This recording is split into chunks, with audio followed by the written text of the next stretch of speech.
नमस्कार। मैं आचार्य डॉक्टर शशि कुमार, संस्थापक गरुड़ा कॉलेज ऑफ वैदिक एस्ट्रोलॉजी और वास्तु, आप सभी का हार्दिक अभिनंदन और स्वागत करता हूं।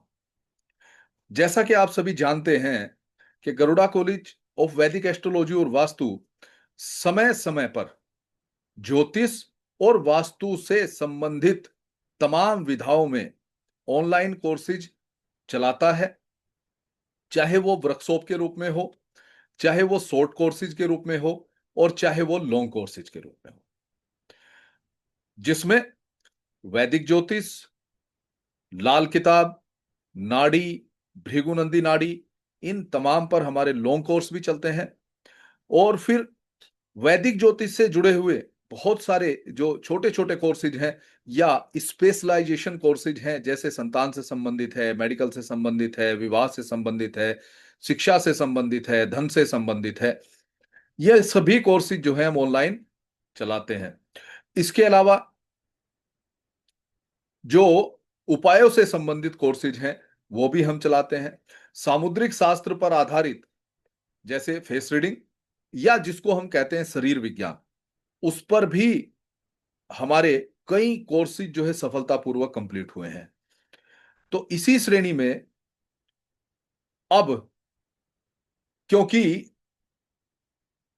पंचांग एक ऐसा विषय है कि जो मुहूर्त से लेकर के, चाहे किसी भी प्रकार का मुहूर्त हो, विवाह का मुहूर्त हो, मुंडन का मुहूर्त हो, कोई नया कार्य शुरू करना है उसका मुहूर्त है, चाहे गृह प्रवेश करना है उसका मुहूर्त है, इन तमाम चीजों में तो काम आता ही आता है। साथ ही साथ स्वास्थ्य को लेकर के भी बहुत सारे मुहूर्त ऐसे होते हैं जिनके अंदर स्वास्थ्य संबंधी जो उपचार हैं वो किए जाते हैं। इसके अलावा तमाम उपाय, जो ज्योतिषीय उपाय होते हैं, उनके अंदर भी या उनको करने के लिए भी पंचांग से मुहूर्त को निकाला जाता है। दैनिक जीवन में भी मुहूर्त यानी पंचांग का कई प्रकार से उपयोग है। जैसे हवन के लिए उपयोग किया जाता है, जैसे राहु काल को देखा जाता है, अमृत काल को देखा जाता है, चौघड़िया को देखा जाता है, योगों को देखा जाता है, तिथि को देखा जाता है, करण को देखा जाता है। इसके अलावा जो गंड मूल हैं उनको देखा जाता है। तो इन सब चीजों पर पकड़ बनाने के लिए पंचांग को सीखना अति आवश्यक है। आप ज्योतिष को भली भांति समझ जाएं, वास्तु को भली भांति समझ जाएं, लेकिन पंचांग को अगर नहीं समझते हैं तो फिर भी आपके पास कुछ चीजें छूट जाती हैं। इसीलिए ये जो 10 से 12 दिन का एक शॉर्ट टर्म मैं ऑनलाइन कोर्स लेकर के आ रहा हूं, जिसका नाम है पंचांग कैसे सीखें। पंचांग को बेसिक से लेकर के और विस्तृत जानकारी इसके अंदर मैं आपको 10 से 12 दिन में, 12 दिन हमने ड्यूरेशन रखा है, लेकिन क्लासेस 13-14 दिन भी हो सकती है। तो पंचांग पर आधारित जो है कोर्स हम लेकर के आ रहे हैं। कोर्स को डिटेल में या विस्तृत रूप से तो हम क्लास में पढ़ाएंगे, लेकिन एक छोटा सा ओवरऑल व्यू कि क्या है पंचांग, इसकी उपयोगिता क्या है, कहां से ये स्टार्ट हुआ है, उस सब के बारे में जो है थोड़ा थोड़ा सा मैं आपको जानकारी देने का प्रयास करता हूं, जिससे कि आपके विषय में स्टार्टिंग में वैद पंचांग को लेकर के जो कुछ तथ्य दिमाग में रहेंगे वो क्लियर हो जाए, आपको समझ में आए कि मैं जो इस कोर्स को करेगा, यानी मैं का मतलब जो भी इस कोर्स को करेगा, तो वो इसको समझेगा क्या इसके अंदर, वो सीखेगा क्या इसके अंदर, और उसको सिखाया कैसे जाएगा। वो जो एक फ्लो है, वो जो एक तरीका है, मेथड है, उसको यहां पर मैं एक छोटा सा रिव्यू जो है 10 से 15 मिनट में आपको देने का प्रयास करता हूं। पहले बात करते हैं पंचांग की, जिसको हम वैदिक पंचांग भी कहते हैं, और आज के आधुनिक युग में इसको हम हिंदू कैलेंडर के नाम से भी जानते हैं। तो पारंपरिक हिंदू ज्योतिषीय कैलेंडर है एक प्रकार से ये। इसमें 5 अंग होते हैं, पंचांग यानी कि पंच यानी 5, अंग यानी उसके भाग, ये दो शब्दों से मिलकर के बना है पंच प्लस अंग पंचांग, यानी कि 5 भाग हैं जिनको जोड़ करके कोई ना कोई योग बनता है, कोई ना कोई मुहूर्त बनता है, जिसमें के अलग अलग प्रकार के कार्य किए जाते हैं, चाहे वो हमारे दैनिक जीवन के कार्य हो या फिर कुछ इंपॉर्टेंट वर्क्स हो, या फिर ये कहें कि कौन सा वो समय है जिसको छोड़ देना चाहिए, या वो कौन सा समय है जिस समय पर हवन कराना सबसे अच्छा है, वो कौन सा योग बनता है कि जिसमें किए गए उपाय बहुत जल्दी सार्थक होते हैं। तो ये इन 5 चीजों को मिलाकर के बनता है, जिसके बारे में मैं आपको आगे बताऊंगा। मुख्य रूप से जो इसका काम आता है वो वही है, काल की गणना करना, समय की गणना करना। किसके लिए? शुभ और अशुभ समय की गणना करना, यानी कि शुभ और अशुभ समय का पता लगाना। मान लीजिए हमें ग्रह मुहूर्त करना है, घर बनाना है, उसका मुहूर्त करना है, तो शुभ समय कौन सा है जिस समय हमें मुहूर्त करना सबसे अच्छा है, या गृह प्रवेश करना है, मकान हमने बना लिया है लेकिन गृह प्रवेश करना है, तो उस समय पर वो सबसे अच्छा समय कौन सा है, वो कौन सा योग है जिसमें हम गृह प्रवेश करें, या वो कौन सा अशुभ समय है जिसको छोड़ देना चाहिए, नहीं करना चाहिए। तो ये 5 अंग जो है मिलकर के पंचांग को बनाते हैं। पंचांग की शुरुआत जो है वो वैदिक काल से है, आधुनिक काल से नहीं है।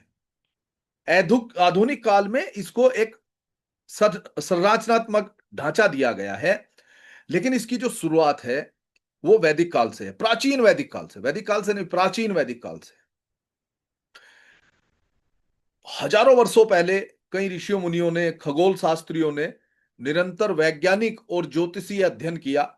वैज्ञानिक अध्ययन किया, खगोल का अध्ययन किया, और फिर उनका ज्योतिषीय अध्ययन किया, जिसके परिणाम निकाल करके उनका विश्लेषण करके और पंचांग का आविष्कार किया गया। वैदिक काल में जो पंचांग की जो जड़ें हैं वो 3000 साल से भी पुरानी बताई जाती हैं। ऐसी भी मान्यता है, कई जगह पर इस प्रकार की भी बात आई है कि जो पंचांग है वो महाभारत काल से है, राजा युधिष्ठिर ने जो है इसकी शुरुआत की थी। लेकिन बहुत सारी जगह विवरण यह है कि पंचांग की जो जड़ें हैं वो 3000 साल से भी पुरानी मानी जाती है। संबंध इसका ऋग्वेद से माना जाता है। 1500 ईसा पूर्व की अगर बात करते हैं तो उस समय से इसका माना जाता है। उस समय ऋषि मुनियों ने ग्रहों की गति, सूर्य की गति, चंद्रमा की स्थिति, सूर्य की स्थिति, इनकी सटीक गणनाएं की और उसके आधार पर जो है पंचांग का निर्माण किया। स्टार्टिंग में जो है ये सूर्य और नक्षत्रों पर आधारित पंचांग चलता था। उसके बाद जैसे जैसे विश्लेषण हुए, हमारे ऋषि मुनि आए, वैदिक काल के बाद आर्यभट्ट आए, वराहमिहिर आए, भास्कर जैसे जो है ऋषि मुनि खगोल शास्त्री जो है हमारे पास आए, उन्होंने पंचांग को और अधिक विकसित किया, इस पर और ज्यादा काम किया, और चंद्रमा को इसके साथ कनेक्ट किया कि चंद्रमा की कलाएं जो होती हैं उनके घटने बढ़ने से भी प्रभाव आता है। और आधुनिक काल में अगर हम मानते हैं तो राजा विक्रमादित्य को जनक माना जाता है आधुनिक काल में। जो मूल प्रारूप है, यानी कि जो अभी जो हमारे यहां चलता है व्यापक रूप से, जो है विक्रम संवत कैलेंडर भारत में जो है अभी चलता है, और ये उन्हीं के शासनकाल से शुरू हुआ था। आधुनिक पंचांग जो आज का है वो इसी पर आधारित है। तो इस प्रकार से जो है ये मान करके चलिए कि पंचांग कोई लेटेस्ट टेक्नोलॉजी नहीं है, या लेटेस्ट कोई कैलकुलेशन नहीं है कि अभी से स्टार्ट की गई हो। हजारों वर्षों से जो है पंचांग हमारे सनातन धर्म में, हिंदू धर्म में, और इसके अलावा भी बाकी सभी जगहों पर भी पंचांग को अलग अलग रूप से जो है इसका प्रयोग किया जाता है। पंचांग जैसे 5 प्लस अंग, तो वो 5 अंग कौन से हैं उनको समझने का प्रयास करते हैं। पंचांग में मुख्य रूप से जो 5 अंग हैं वो कौन कौन से हैं? पहली, तिथि। तिथि किसे कहते हैं? एक चंद्र दिवस को, यानी कि चंद्रमा के एक दिवस को तिथि कहते हैं। कैसे निकाली जाती है? सूर्य और चंद्रमा के बीच की कुछ डिग्री का कैलकुलेशन किया जाता है, उसके आधार पर जो है एक चंद्र दिवस निकाला जाता है। उन्हीं के आधार पर तिथियां होती हैं। और तिथियों के बारे में आप सब ये भी जानते होंगे कि तिथि घटती और बढ़ती भी रहती है, यानी कि इसमें वृद्धि और अक्षय भी होता रहता है। लेकिन कुल मिलाकर के तिथि होती है 16। वो वृद्धि कैसे होती है, अक्षय कैसे होता है, वो हम कोर्स में मैं आपको समझाऊंगा। लेकिन 16 तिथि होती है और ऐसे ही चंद्रमास होता है। तो एक चंद्रमास में दो पक्ष होते हैं, एक होता है शुक्ल पक्ष और एक होता है कृष्ण पक्ष। ये दो पक्ष होते हैं। दोनों पक्षों में जो तिथियां होती हैं, एक पक्ष में 16 तिथि होती है और हर पक्ष के अंत पर एक को पूर्णिमा कहते हैं और एक को अमावस्या कहते हैं। लेकिन एक पक्ष में तिथि होती है 16। इसी प्रकार जब माह की हम बात करते हैं, जो हमने कहा कि चंद्र माह जो होता है, चंद्र मास जो होता है, वो दो पक्षों को मिलकर के बनता है, शुक्ल पक्ष अमावस्या से पूर्णिमा तक और कृष्ण पक्ष पूर्णिमा से अमावस्या तक।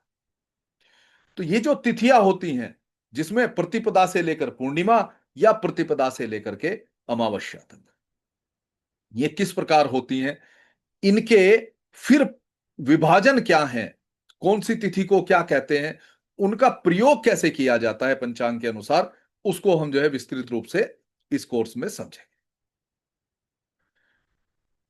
दूसरा जो अंग होता है वो होता है वार। जैसे जो हम इंग्लिश में डेली जो हम पढ़ते हैं, Monday Tuesday Wednesday Thursday Friday और सैटरडे। तो वार 7 होते हैं। लेकिन वार की भी गणना कैसे की जाती है?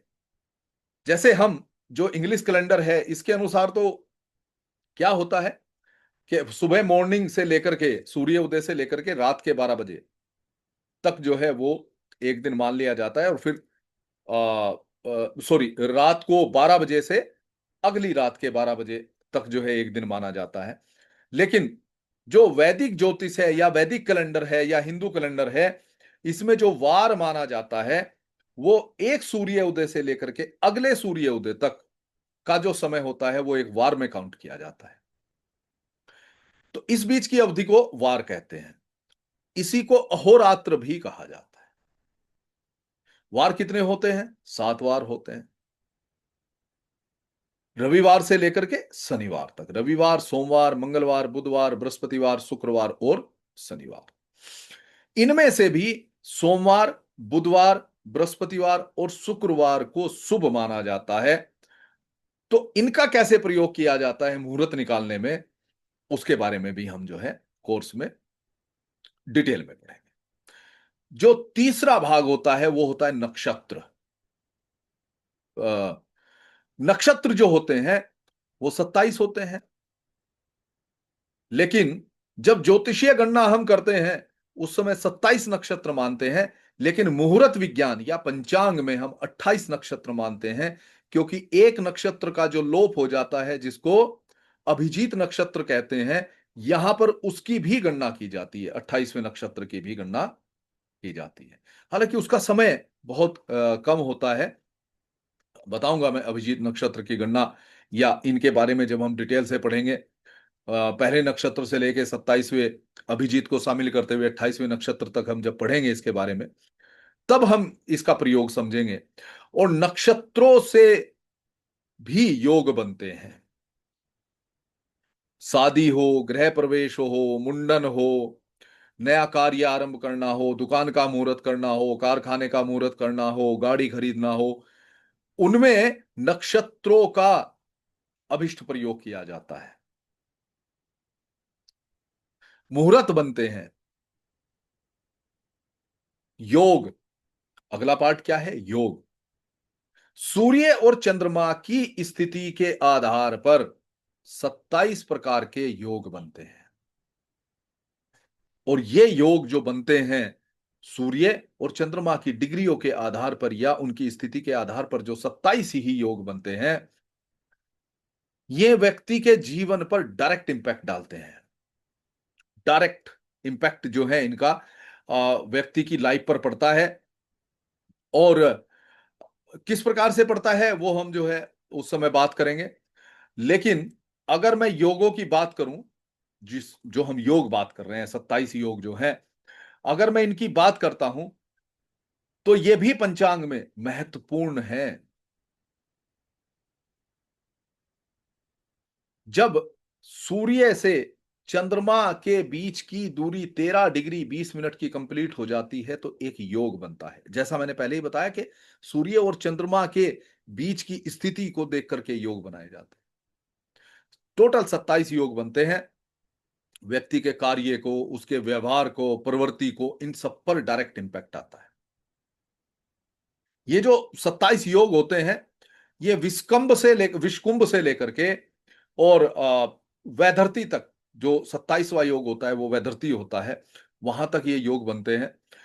इनमें से जो 27 योग हैं इनमें से 9 योग बहुत अशुभ माने जाते हैं, बहुत अशुभ माने जाते हैं।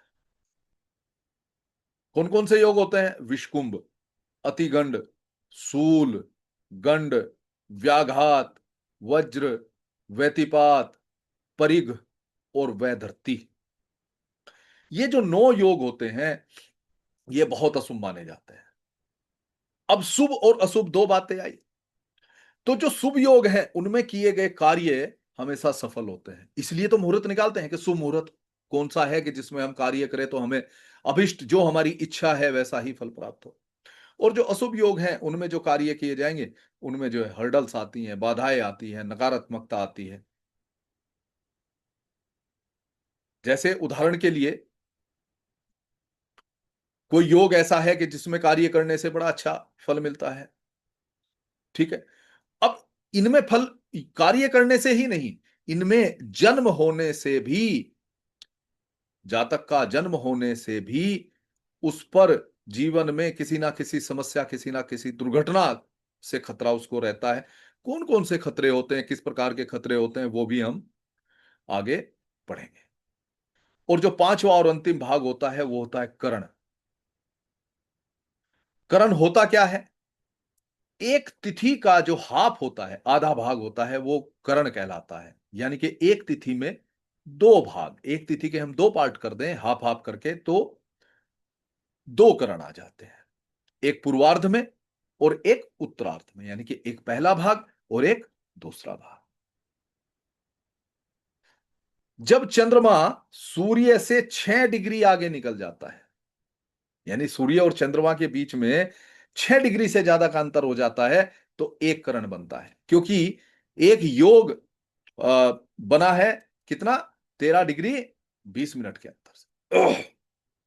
उसी प्रकार तिथि का जो आधा है वो योग है। तो करण जो होते हैं ये कितने होते हैं? 11। कितने करण होते हैं? 11 करण होते हैं। इन 11 करण में भी कुछ शुभ, कुछ अशुभ, कुछ स्थिर, कुछ चलायमान माने जाते हैं। दो श्रेणियों में मुख्यतः इनको बांटा जाता है। एक होते हैं चर करण यानी मूवेबल करण, और कुछ होते हैं स्थिर करण, स्टैटिक करण कहलाते हैं। अलग अलग कर्णों का अलग अलग प्रभाव पड़ता है।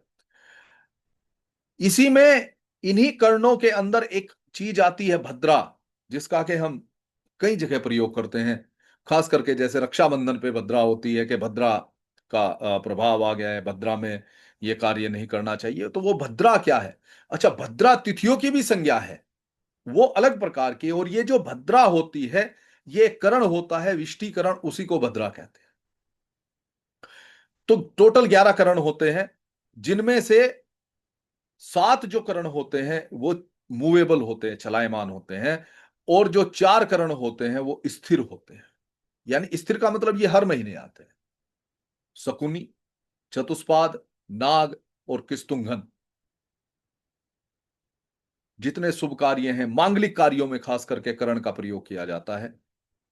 जैसे मांगलिक कार्य, रक्षाबंधन एक मांगलिक कार्य है, तो उसमें विष्टिकरण को छोड़ा जाता है, अशुभ माना जाता है क्योंकि भद्रा लग जाती है। और वैसे भी विष्टिकरण में कोई भी शुभ कार्य नहीं करना चाहिए। तो इस प्रकार से जो है ये 5 जो भाग हैं इन्हीं को मिला करके पंचांग बनता है। तिथियां जो है वो, जैसे मैंने पहले भी बताया कि वृद्धि और अक्षय होता रहता है, उनकी अवस्थाएं तिथियों से भी देखते हैं जब सिंगल सिंगल की हम बात करते हैं।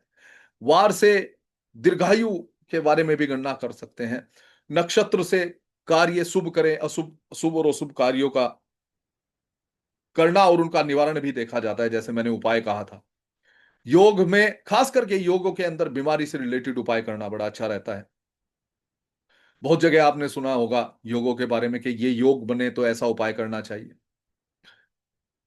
और करण से कार्य के बारे में जो है मांगलिक कार्यों के बारे में कैलकुलेशन की जाती है। लेकिन योग या जैसे मुहूर्त जो बनते हैं वो तिथि, वार, योग, नक्षत्र, इन सबके योगों से बनते हैं। इन सबके योग जो है उसके अंदर लगाए जाते हैं या उनका आपस में उनका कॉम्बिनेशन बनाया जाता है, तब योग मुहूर्त बनते हैं। जैसे मैरिज के लिए मुहूर्त है, शादी के लिए जब मुहूर्त है तो उसमें सूटेबल नक्षत्र देखा जाता है, सूटेबल तिथि देखी जाती है, सूटेबल राशि देखी जाती है। तो तीन चीजों को कैलकुलेट करके तब हम जो है योग बनाते हैं या मुहूर्त को बनाते हैं। इसी प्रकार पंचांग से गुण मिलान कैसे किए जाते हैं। जब हम विवाह में लड़का और लड़की की अ, जन्म पत्रिका को मिलाते हैं तो उस समय पर किन किन चीजों का मिलान किया जाता है और किस प्रकार किया जाता है, उसकी भी हम यहां पर विस्तृत चर्चा करें। आशा है कि इस छोटे से समय में मैं जो आपको एक छोटा सा एग्जाम्पल दे पाया या पंचांग को समझाने का जो प्रयास किया वो आपके समझ में आया होगा। मैं तैयार हूं, आप फटाफट से रजिस्ट्रेशन कराइए और फिर शुरुआत करते हैं पंचांग की। और इतना विश्वास मैं आपको जरूर दिलाता हूं कि जिस आशा को लेकर के आप कॉलेज में एडमिशन लेंगे या इस कोर्स को सीखने का प्रयास करेंगे, वो आपकी आशा पूर्ण रूपेण सिद्ध होगी। आपका बहुत बहुत धन्यवाद। आप लोगों ने इस वीडियो को अंत तक देखा। इस विषय के बारे में या ज्योतिष और वास्तु से संबंधित किसी के विषय के बारे में भी आपको कोई जानकारी चाहिए, आप लाभ लेना चाहते हैं, तो हमें कॉल कर सकते हैं या व्हाट्सएप कर सकते हैं। धन्यवाद।